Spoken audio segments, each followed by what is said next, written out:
Imagine being born with the gentlest heart, the nicest smile, and the nose of a bloodhound.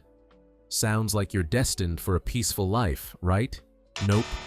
If you're Tanjiro Kamado, the universe takes one look at you and says, "Hey, let's make this kid suffer." Tanjiro was born into a poor family in the snowy mountains of Japan. His dad, already gone, his mom, struggling to raise 6 kids with nothing but firewood and determination. So from day one, Tanjiro was basically a part-time dad. Cooking, chopping wood, selling charcoal in town, this man was the OG Costco employee before Costco even existed. And here's where the suckage really starts. One day, after hiking into town to sell charcoal, Tanjiro comes home to find his entire family slaughtered by demons, except for his little sister, Nezuko, who also just happened to turn into a demon herself. Congratulations, Tanjiro. You're now an orphan with a demon sibling. Forget college, forget a normal life. Your full-time job is now demon slayer/babysitter. But it doesn't stop there. The first demon slayer he meets? Giyu Tomioka. Instead of offering therapy, or, I don't know, a sandwich, Giyu tries to kill Nezuko on the spot. Tanjiro throws himself at him like, "No, my sister!" And somehow, Nezuko resists her demon instincts and protects Tanjiro. Impressive. But now they're on the radar of the Demon Slayer Corps, basically unpaid interns with swords. So Tanjiro gets shipped off to train under Sakonji Urokodaki, an old man in a Tengu mask who thinks the best way to prepare a child for battle is to send him into the mountains with man-eating traps. That's right, Tanjiro trains by not dying. For 2 years. 2 years. You know how most people go to college for 4? Tanjiro's college was, try not to get crushed by a Boulder University. His final exam? Cut a giant rock in half.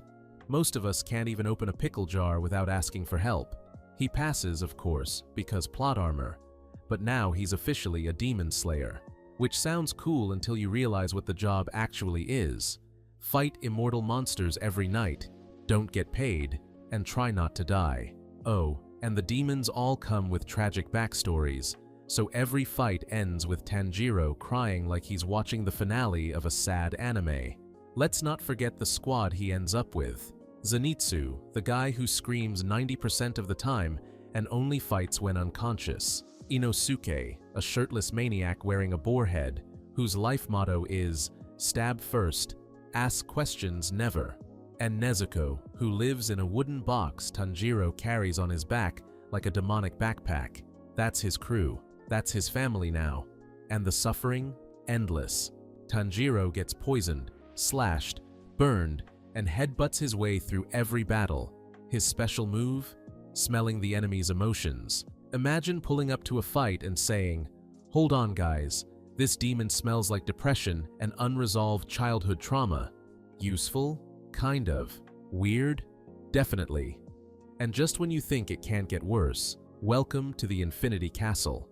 Kimetsu no Yaiba. The movie throws Tanjiro into the demon version of an escape room from hell. Every upper rank is waiting inside. Muzan is lurking, and the entire Demon Slayer Corps is fighting for their lives. Tanjiro's role? To suffer the most. He gets crushed, poisoned, stabbed, and still has to lead the charge against the King of Demons. Then there are the Upper Moons. These demons are so overpowered, they make normal slayers look like extras in a horror movie. Tanjiro goes toe-to-toe with Rui on Mount Natagamo and nearly gets shredded into sashimi. In the entertainment district, he teams up with Tengen Uzui, aka Mr. Flashy Ninja Beyonce, and still gets wrecked by Gyutaro. By the Swordsmith Village arc, Tanjiro's already fought so many battles, he's basically a human band-aid. And then comes Muzan, the final boss, the Michael Jackson of anime villains, the guy who ruined Tanjiro's life in the first place. The fight drags on forever, with casualties everywhere, and Tanjiro gets pushed to his absolute limits. He literally dies, turns into a demon, and has to be brought back. The main character almost didn't make it. That's how brutal his story is. And the kicker?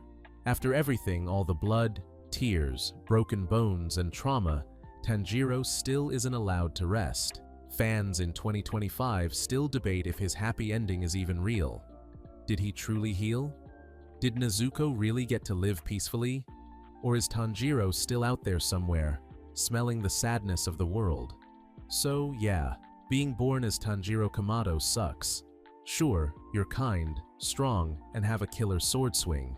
But you also spend your entire life babysitting your demon sister, fighting monsters that can regenerate from paper cuts, and crying every time someone dies, which is always. His destiny wasn't glory. It was pain, suffering, and the world's biggest headache.